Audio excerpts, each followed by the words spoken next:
Hi, my name is Arlana, and I'm a fitness instructor here to talk to you today about an effective program used for the management of juvenile idiopathic arthritis, or also known as JIA, through the use of cardio karate, an aerobic fitness program. So what is cardio karate? Cardio karate is a series of martial arts and karate-inspired movements with aerobic cardio dance movements for a full body exercise routine. Cardio karate is not used for battle or combat, but rather for exercise. So is cardio karate effective for JIA, or juvenile idiopathic arthritis? Yes. Cardio karate has been shown to be effective for improving joint range of motion, as well as for decreasing the number of swollen joints. So let's look at two case studies of children who have JIA. So the first one is Susie Richards. So Susie Richards is 8 years old and attends a local elementary school during the week. She has been suffering from JIA for a year and has experienced some trouble participating fully in gym class. Although she is on medication for a condition, she would really like to be able to do physical activity with as little pain as possible. Let's now look at Brandon Taylor, who is 13 years old. He loves to play sports with his friends after school, especially basketball. Brandon also has JIA, but he has been learning how to manage his pain since he was first diagnosed about 4 years ago. He's interested in learning other effective strategies that will help improve his movement while playing sports. So Susie had the chance to view people getting a grip on JIA videos on the Arthritis Society website, where she was able to learn a few exercises that could help with her pain management. Brandon also helped Susie perform these exercises with correct technique. So it took some time for Susie to notice some improvement, but about after 3 months, Susie noticed less pain while performing physical activity.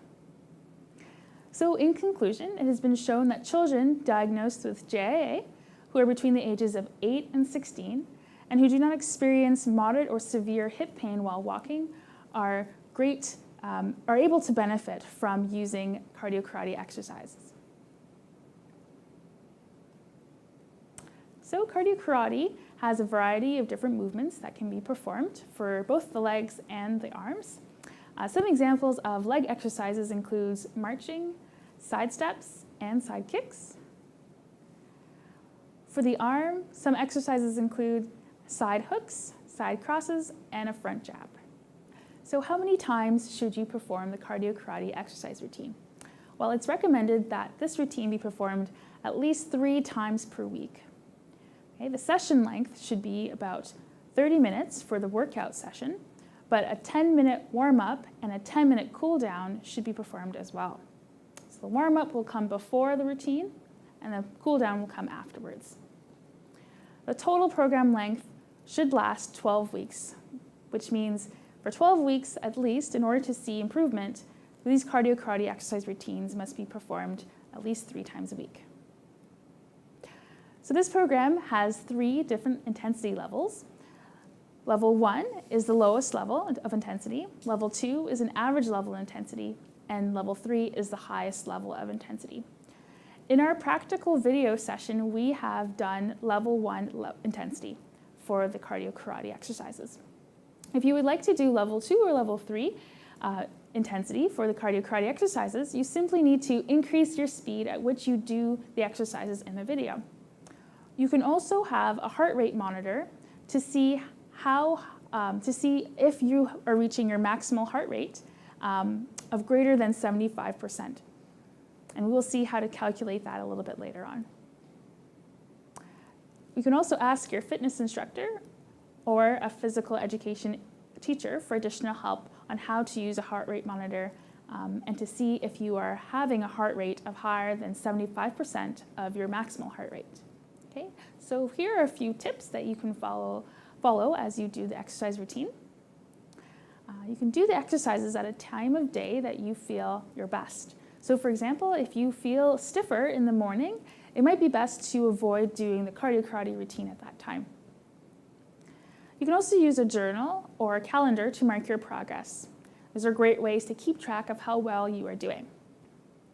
Lastly, it's recommended to exercise with a friend or a family member. can really serve to help motivate you as you do your exercises. Okay, so there are a few points of caution as well before starting. It's important to complete a physical activity readiness questionnaire. If you find that you answer yes to any one of the survey questions, please consult or see your doctor at the beginning of starting this program. It's also important to ask your parents or guardians, as well as your doctor, if you have any systemic or enthesitis-related arthritis, because a cardiac evaluation will also be needed. Lastly, before you start your session, make sure that you have enough space around you and that all participants are evenly spaced throughout the session in order to avoid risk of injury or any accidents.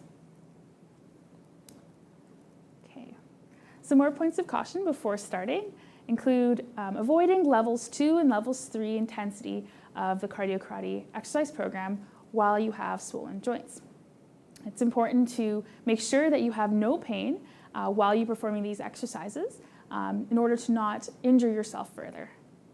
If you find you're recovering from a recent episode of swollen joints, we recommend that you slowly and gradually start to do these exercises once again until you reach your full activity level.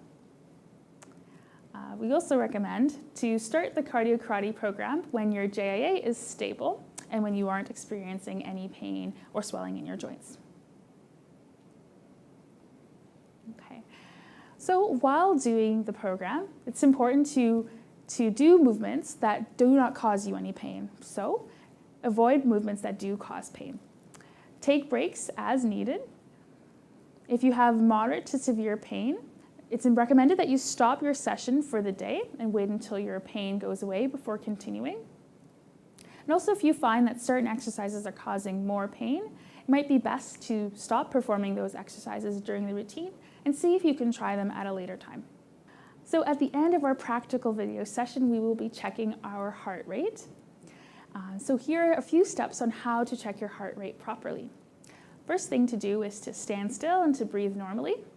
The next step is to take 2 fingers, your index and your middle finger, and to take them to the side of your neck.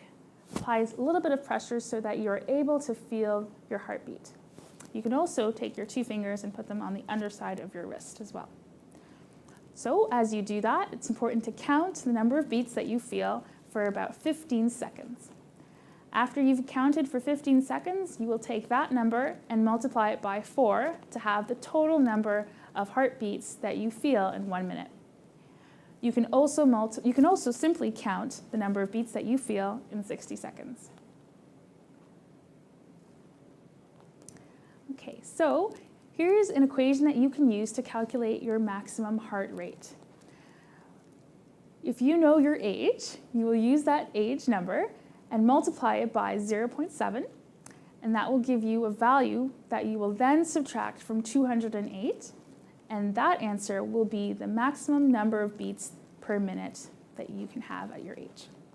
Okay, so let's see an example. So Brandon, who we met earlier, is 13 years old. So Brandon would take his age, which is 13, and multiply it by 0.7. The answer that he gets is what he will then use to subtract from 208 to get a value of 198.9. So that's the number of beats per minute that is at a maximum for Brandon at his age.